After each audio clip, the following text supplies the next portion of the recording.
What's up, everybody? My name is Erin, and welcome to the Mad Maker Studio, and welcome back for more of Where the Water Tastes Like Wine. We just spoke to Bertha. Last episode, we collected a lot more stories. Let's see how many stories we actually have. Whoa, the screen got dark. That's weird. But we have 167 out of 237 stories, so we are getting up there. There's still a significant chunk of stories that we have not even found yet, and we need to finish all of our character stories. Some of them, as we found out, have more than 3 chapters, which I was not expecting, but I'm glad they are because that means the game is longer. Let's see who's closest to us now. And we'll work our way toward there and then maybe hit some of these empty spots in these states. Surely there's more stories that we overlooked there. Oh, I am curious if Fidelina is going to have more chapters. Yeah, let's just keep going down the coast, and then if we need to stop by the city, we can. But yeah, let's try to head toward Fidelina and then Ray, and then maybe explore Arizona, Colorado. Some of these, Nebraska, surely there's at least one story in Nebraska. But to find out, we have to get there. So let's just keep traveling along the coast and see if anything else pops up. Oh, real quick, let's hop back in here. I just noticed we got 3 more tokens. We have, I think, yeah, this was Mason's. A shell casing from a bullet worn by handling. Okay, we got 2 new tokens. A lump of glittering fool's gold, heavy, beautiful, and worthless. And then we have a peach pit carved into the rough shape of a flower. Oh, the screen is pink again. That was weird. Okay, I'm thinking maybe the fool's gold is Little Ben because he was a miner. And then, yeah, I think the peach pit came from Bertha.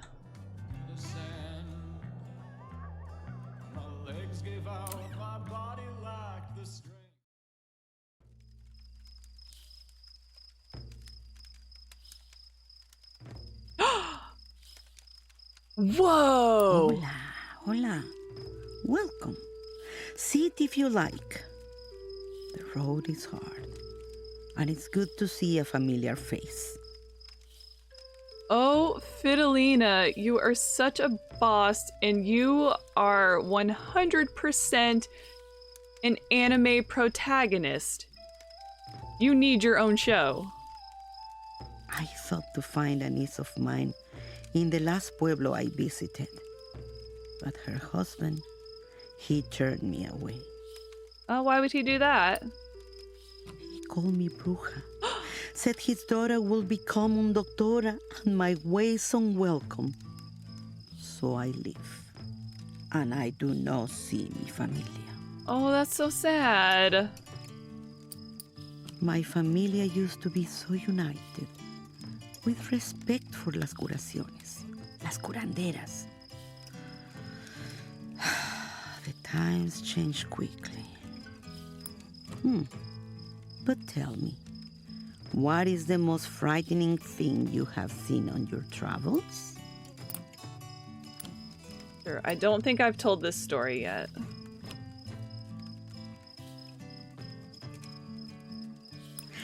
What a good story. Like what mi hermano used to tell me as a girl. Death began me on this journey. After my husband, que Dios lo tenga en la gloria, died, I knew it was time to leave my village. La comunidad, it changed, and very few who stay would have mi curación. It is my purpose, so I take the road to continue my work. Do you have any frightening stories? Have you seen the work of las brujas on your travels? Oh, all too often.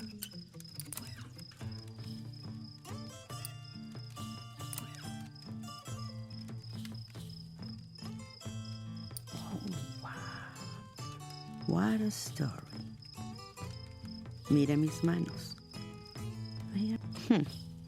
Am I trapped? La curación must be adapted to each person, to their faith, age, what ails them, and so also change with the times. So she tried to get in touch with her niece, so someone younger in her family, to potentially be an apprentice, but the niece's husband turned Fidelina away because his wife was going to become like a quote unquote real doctor and not just like a traditional medicine woman. She was going to school, going to be a licensed physician. So the times change, and it makes me feel like Fidelina might be one of the last of her kind, so to speak, if she's struggling so hard to find an apprentice. And it must also be like a family thing because, she went to her niece instead of, or maybe that's why she's traveling around. She's struggling to find an apprentice because her own family became so disconnected. I have so many thoughts whirring in my mind right now, so I'm gonna tuck them away, hold on to them for later, and keep playing the game. Tried and true, Aaron. Keep playing the freaking game. You can speculate later. La curación has a place in the future. It's not stuck in the past. Yeah, so they're looking at her like your ways are old-fashioned, but she says no, it does have a place in the future. We just have to adapt it to that. To the changing times. I am trapped, not by the changing times, but by the presumption of the people. But tell me, what is the most frightening thing you have seen on your travels?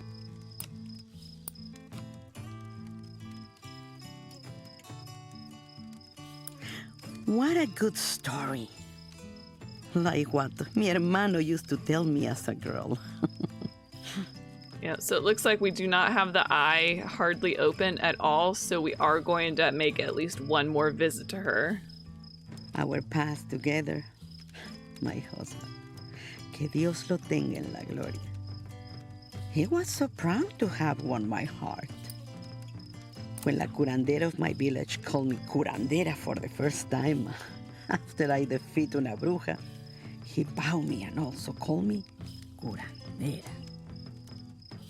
Okay, so in the back of my mind, I was thinking la curandera is like strictly a female role, but it looks like it's interchangeable.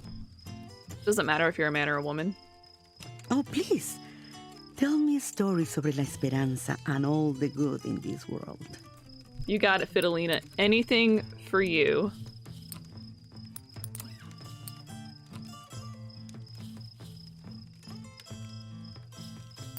What a good story. Esperanza. It is the most important, I think. The future? El mundo. It changed quickly. Everyone always looking to the future. Few think to remember the past, to respect the old as well as the new. El futuro brings so much change to the present, and it is hard to an old woman. Yes, ma'am. Do you have any frightening stories? Have you seen the work of Las Brujas on your travels? More often than I thought I would. I'm being perfectly honest.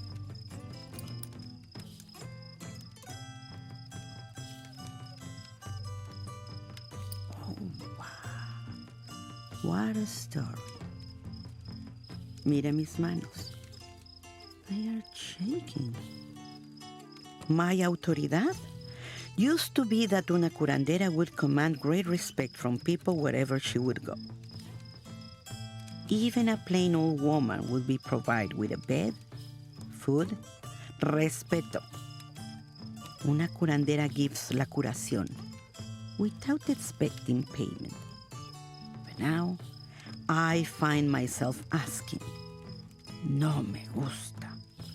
Yeah, because you are still living in a more modern time than when you started this. And as we've learned and relearned and heard from other characters, money will always be an issue. It is always going to be something we worry about, and always something that's not so easily attainable or accessible because of the tremendous wealth gap throughout the country. El sol has risen. I am sorry, but I must be on my way. I am sad we do not talk more. I feel muy solitaria on the road sometimes. Give this woman an anime. I will watch it. Next, I'm traveling to this place. If you ever go there, look for me. I wish to tell you more about what it's like to be la última curandera de mi familia.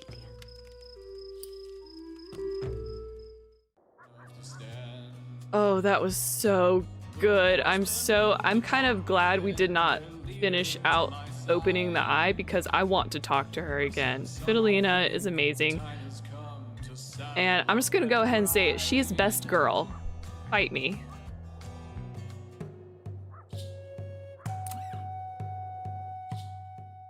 This farmer is loitering beside a couple crates of berries, idly watching the clouds go by. Waiting for the pickup, he says, trying to make small talk. Hey, you want to hear a wild story? Absolutely. He starts telling you about the intelligent cows who took over their owner's house. It takes a couple of minutes, but suddenly you recognize it as a story about the woman who hid from cows under her house. Whoever told it to the farmer changed, well, a lot, but it's still pretty good. Where'd you hear that story? Oh, I can't remember, he says. I think I've known it for years, since I was a boy for sure. That can't be right. Leave him with his tale. You thank him for his story and start to mosey off down the road. Keep cool, friend, he calls after you.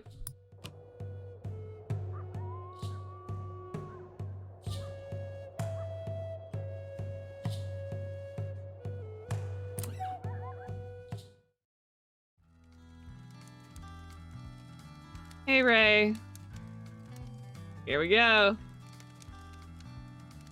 Oh. Oh, no.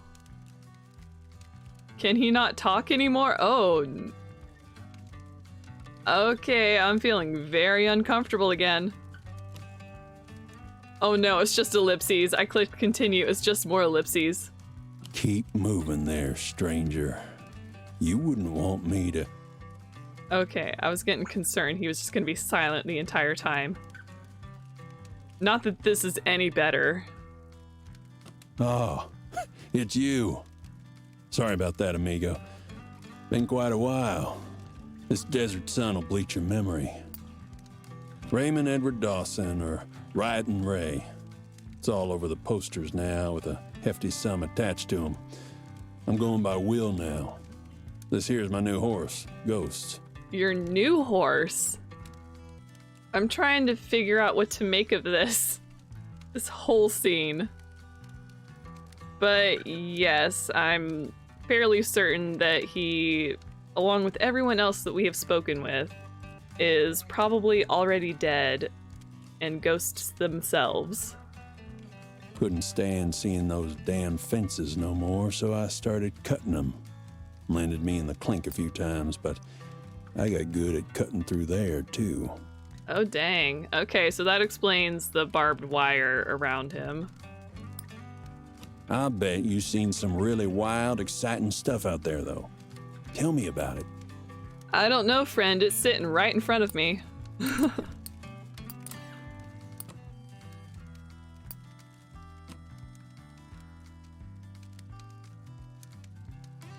You live an exciting life, amigo. I sure do. Those lawmen back in town, the sheriff, all the way up to the general, they might think they have authority over America's borders, but they don't got authority over the desert. And as long as I'm out here, I'm the one in control. But anyway, amigo, what's the most exciting thing you've seen out here on the road? So he's like something of a vigilante, but like a self-fulfilling. I'm trying to think of the phrase or the word. He's doing this mostly not for like any sort of greater good, but it's for his own benefit.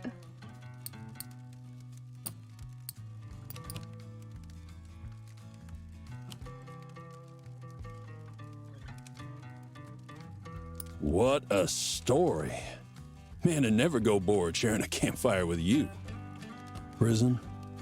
I'd rather die than be stuck in one of those holes, crammed in a little square box I can barely see out of. It's torture. Worse than torture. So, you know any good jokes? You bet I do.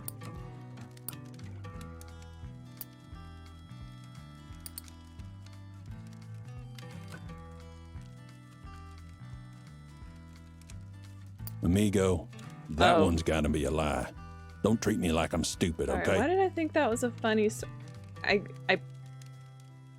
told it as thinking it was like a hopeful story at first, and then I already immediately forgot what it is. Okay. Home? The desert's my home. I can tell. They can fence it off, they can wrap it in barbed wire, paved roads. But hell if I'm gonna let them do it without a fight. But anyway, you know some funny stories, right?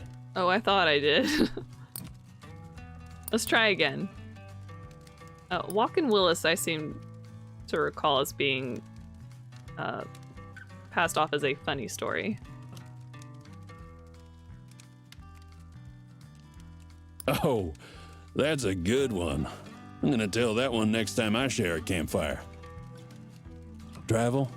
I'll never stop moving now, even if I wanted to. I'll never bind myself to one place, and to hell with anyone who tries to force me to. But anyway, you know some funny stories, right? Let's see what I have left. Yes.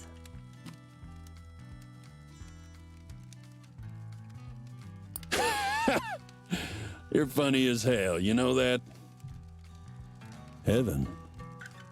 Some people's idea of heaven is everything civilized, whatever that means. If civilization means men coming around, carving up the desert and taking pieces for themselves, well, I hope civilization collapses and it all goes back to how it should be. The sun's coming up, amigo. I've got to get going. Take my advice. Keep off the roads. The open country's safest. The desert's harsh, but at least it's fair. I'm cutting overland this way. Ow. Okay. Usually I don't have anyone I can tell my plans to, but I know you. Well, you understand this country. You've been all over it too. Sure have. People like us, we're the kind who can't live no other way. I suppose that's true in game, but again, in real life, I can't imagine like being around when, you know, this time period where these things were happening, where like, you know, paving roads and government sanctioned land, military bases taking up the deserts. And I've never been to the desert. I've never been that far out west, but like, I admire people. I have a friend who does the van thing where they live in the van and they travel around the country, and he writes books and I think does some kind of odd jobs. He makes money that way, and he's very happy. I could never see myself doing that. For one, I have way too many hobbies, which require a lot of space. So I'm the kind of person, I want a house eventually, at least a condo. And I can't live anywhere that's Like, if the highway is 13 miles away, that's no bueno. I need to be near a highway, near a grocery store, a gas station, and a hospital. And then I'm good. I need to be in that environment, and I do not mind being stationary because I feel like the inside of my home is always changing. And that makes me happy.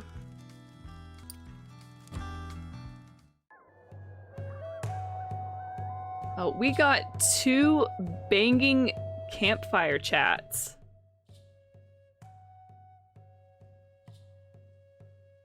What I would like to do now, Dehaaya's up there.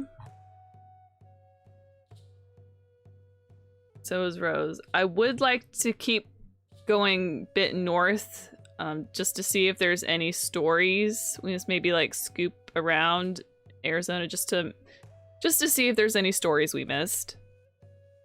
Because we've got, especially in the Midwest, there's a lot of blank spaces. Surely there's more. Or at least one story, you know, like in Nebraska and another one in Kansas, Colorado. So I think for now, let's just walk. We can try to go see Dehaaya and see how that goes. If she has more than 3 chapters, I don't remember. Okay, we're still in her, we got her chapter 3 unlocked, so we do not know if that's going to be her final chapter. Oops, I need to get my bearings back. Okay, so I'm gonna go southeast-ish and then cut back up north and just check out the rest of Arizona to see if we missed anything.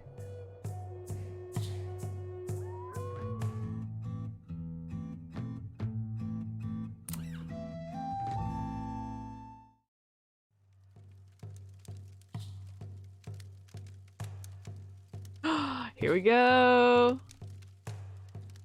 We were fortunate. We persevered. Everyone lost someone, and by the end of it, we all felt like we had lost everything. She just straight up turned into a mountain range. Thousands of people covered such a small portion of land. Our people were not used to living in such conditions. That is where we learned how to make fry bread from the rations given to us from the United States Army. Things at Tawildi only got worse as time progressed. And then, we were given permission to return back to our sacred ancestral lands. We were told to be grateful for signing such a deal with the U.S. government, but we couldn't help but feel nervous about returning home. Would the land remember us? Oh, that hit me right in the gut. As great a distance as we were from the 4 sacred mountains, I never truly did feel separated from the birthplace of first man and first woman. Okay, so she is literally the 4 sacred mountains. We have 1, 2, 3, 4. Some swore they could see Tadulza off in the distance, and sometimes I really could see turquoise radiating from the top of the mountain toward the cushion of the sky.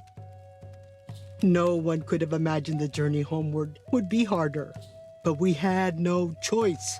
The holy people were calling us home. Chicas, my friend, I need to laugh. Can you tell me such a story? It's blowing my mind. Because everyone else we've met, they've either turned into an animal or have maintained some human form. She's just straight up the actual 4 sacred mountains, and that is boss as all get out.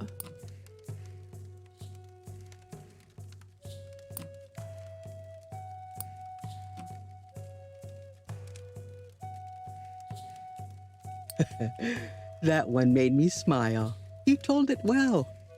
The past.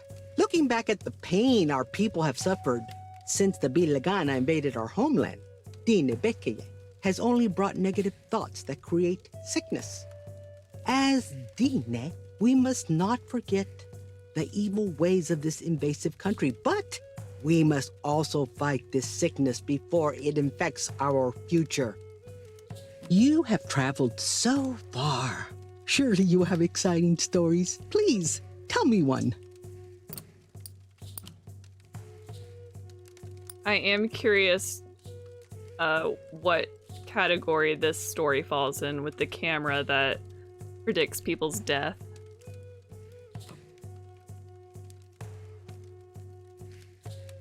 This story is very frightening. I do not understand how you can enjoy it. Oh, my bad. Initially, I thought it might be considered thrilling. Well, not really. I was thinking it might be sad. But okay, that's a scary story. Fair enough. Faith? Well, as soon as we saw Zutzel, we realized there was a power to returning home. Chickas, tell me something scary, like my older cousins would tell me as a child. I got you covered.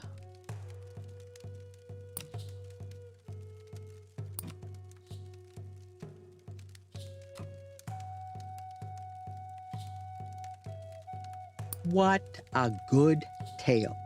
For a while I was scared, just a little. You are skilled at telling these. Our home. They said we were fortunate to return to our sacred homeland.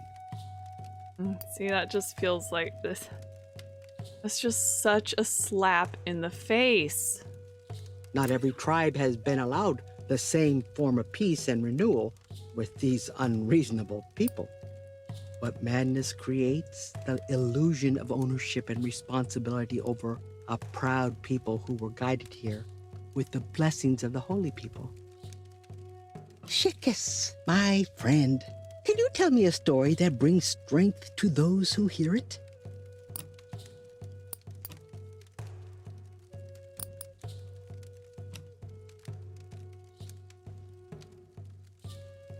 That was a good story. It pleases me to hear about people taking strength from each other, or from the land, or from themselves. Fate and fortune, you say? Before we left Tinebekaya, I was not able to have the proper Hinalalda ceremony to bring me into my womanhood. But Tin and medicine and ceremony is strong. As the holy people would have it, the medicine men, women, and Huwilti were able to give me proper ceremony to restore my harmony in this world upon my return.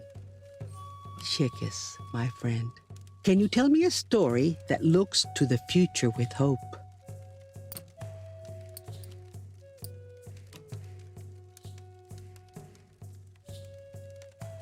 The Tigre are like that too, strong in the face of adversity. That story brings me hope. The future? We worried. We weren't sure what the land would look like once we returned. We heard they had placed us at Huwilde so they could violate our homelands and break us. But in spite of their examinations, the land has remembered us like an ancient mother. The sun has risen. It is time for us to part. I must make my journey across the land this way. Her story is also just so fascinating and heartbreaking. And I cannot wait to talk to her again. I hope I can see you there once more. I have been lucky to share my story with you, Chickas. But there's still so much to tell about what happened when we returned to the Tinebekaya.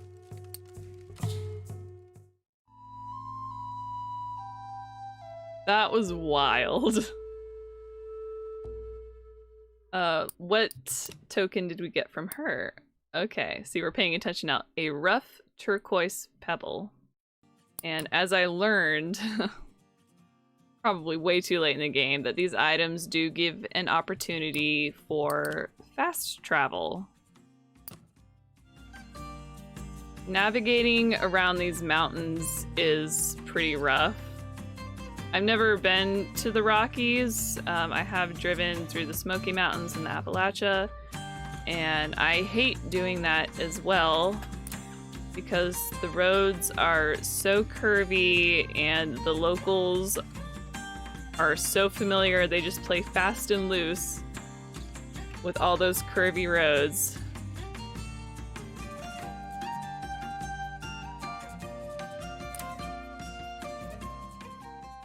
It's break time at this half-finished bridge. The workers are gathered around a young man who sits on a bucket like a king. They listen raptly to his story about the cursed smoker who haunts those who travel alone. Listen to the tale. You realize it's the story of the terrifying cigarette smoker in the dark, but heavily embellished. The young man on the bucket tells it masterfully, doing all the voices as if he's told it this way 1,000 times before. What a story! It's nothing close to what actually happened, but this version is pretty good. You'll have an easy time remembering it. Move on. Okay, now, I believe this is, yes, Rose. Alright, we're going in.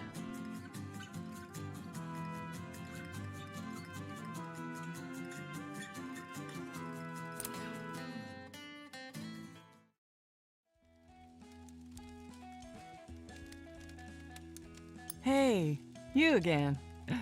How you holding up? We had a good long talk last time, but I never finished telling you about what it was like to follow the dead. For a while, that was the life. For a while. They say nothing good lasts forever. But maybe the reason it didn't last forever is because it wasn't as good as we thought, you know? Anyway, you got any good hopeful stories about the world becoming a better place?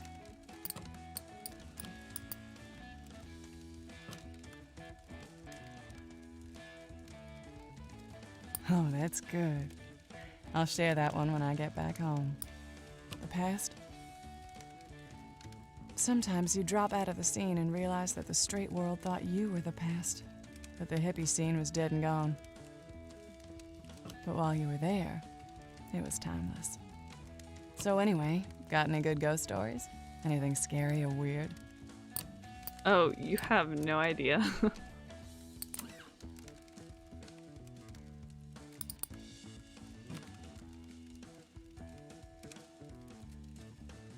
What, do you think that's cool? What? Sounds more like you made it up. Okay, that doesn't tell me what kind of story it was. I figured that would be scary. He was just selling, I guess, poison and telling people it was medicine. It changed over time. The band did, of course.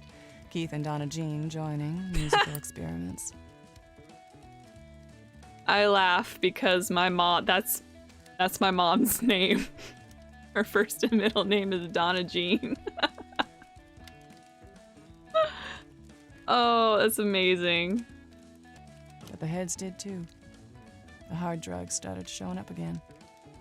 You know, I'd love to hear a really good, scary story. I got you, friend.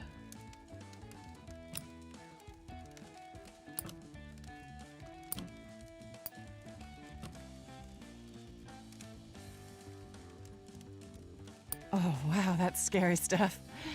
You are really good at telling these. Traps? There were some. Caught on a limb, right? How do you make a life in a home when you're always traveling, following a band? I needed some roots. Then someone turned me on to the Back to the Land crowd. But anyway, know any good sad ones? Keep it real, though. Something sad and real. Okay, so I still think she joined a cult, but now she's just saying they were just like following a band, but she needs to tell me more about the hate. What did the news say about the hate?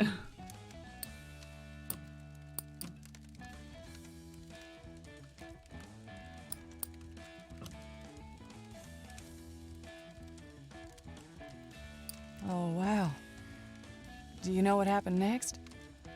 They deserve a little love after that. Sadness. The saddest thing was that the real world followed us in, you dig? There were still fights, there was jealousy, people ripping off shit. We were a family. But families have problems too. So anyway, got any good ghost stories? Anything scary or weird? Okay, we have her eye fully open. I think this is a scary story, but I'm going to let her verify it for us.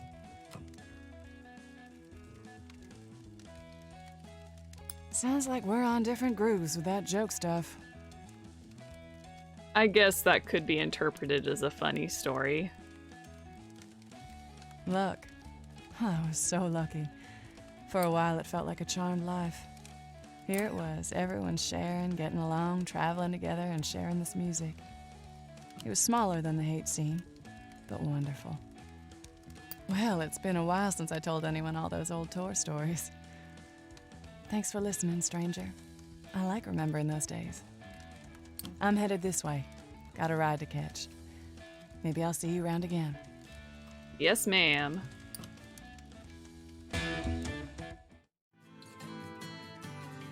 She's still the most mysterious of them all. She's the only one that does not fit in with the time period of the 1930s.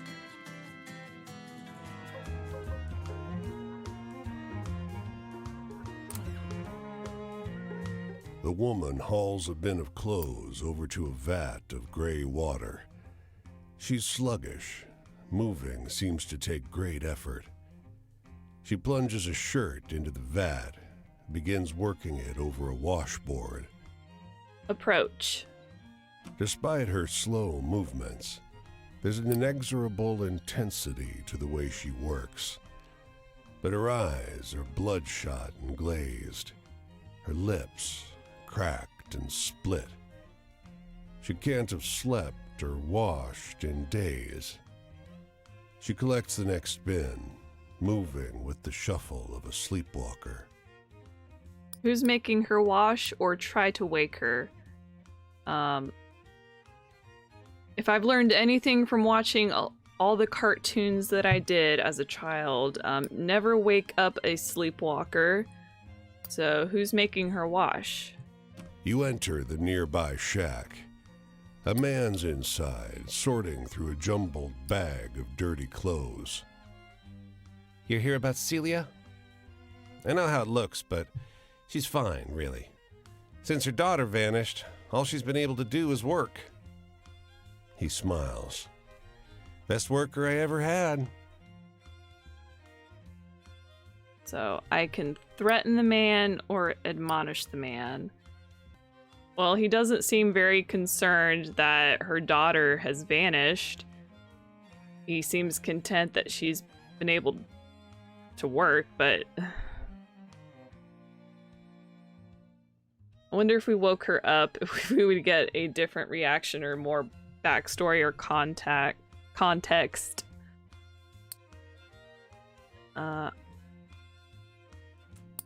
I don't know the full situation, so I'm not going to threaten him. I'm just going to admonish him or reprimand him. He jabs a finger at you. This isn't your business.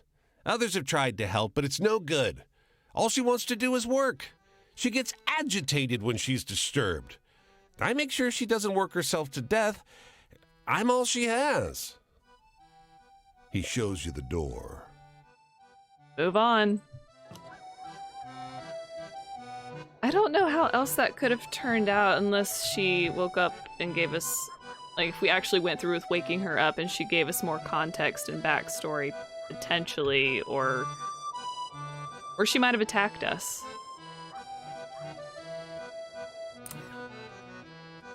Some students have paused their long walk home to rest on the bank of this clear, shallow pond. Above them, a plane makes low and hazy loop-de-loops. They gaze into the water. What are you looking at? A young man points at a girl who stands alone on the shore. Her dad's in the plane, He murmurs. We stop here every day to see him. He points into the pond, and you realize that the plane is flying under the water. The image in the clouds is its reflection. What on earth? The girl drops to her knees and stretches her hands into the pond. And when her father roars around the loop of the shore, his engines splash mud all over her clothes. Papa! She sobs and lunges for the water. Get her out of there or help her into the water. Okay, my initial instinct is to get her out of there. But we're in a video game, so we're going to help her into the water and see what happens. You hold her hand as she steps out onto a slippery rock in the shallows. Wait! Her friends shout. But when the plane banks past, she leaps, and you push her for good measure. Splash. Oh, I didn't think I was gonna, like, help her into the water. I didn't think I was gonna, like, push her in. Did she make it? The water clears. She did. She did. She trails white-knuckled from her father's tail fin like a windsock as he swoops around the far end of the pond. But on its way back, the plane doesn't turn. It's aimed right for the shore. Move! The plane ramps straight up past you into the sky. A flash of the girl's wind-squashed face, her father's wild smile, and the wings snap through the treetops, and they're both gone in the clouds. Thank you! You hear her cry. Her classmates burst into tears.